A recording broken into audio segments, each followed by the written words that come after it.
Əzizləyicilərimiz, bu günləri biz bildən bu mürəbbə gülü götürmüşük və baldan gözəl bir qarışım hazırlayırıq. Hansı ki, bu qarışım sizin infeksiyon xəstəliklərinizə müalicə kimi hər gün 3 dəfə bir qaşıq içə bilərsiniz.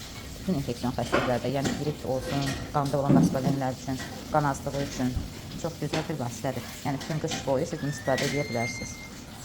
Güllərimizi ləçəkləyirik, heç də ağını çıxartmırıq, çünki onun adısı da dərman kimi.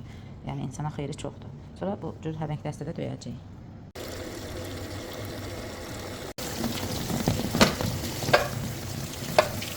Gül əzdi, indi balı üzərinə əlavə edirik. Apardığı qədər də bal tökürük. 15-20 dəqiqə yaxşı qarışdırırıq. Sonra bankaya doldururuq. Elə balın üst bankasına doldururuq. Günəşin altında 40 gün bunu saxlayırıq. Gündəlik 1-2 dəfə yəni ələ alıb o tərəfə çevirmək lazımdır. Tökəndə də taxta qaşıqla tökün ki, dəmir metal qaşıqlar balın vitaminlərini öldürür. 2 dənə balaca bankaya yığdıq. Bankalarımızı həyətdə günəş tutan bir yerə qoyuruq. 40 gün boyunca gündə 2-3 dəfə bu tərəfə çevirəcəyik.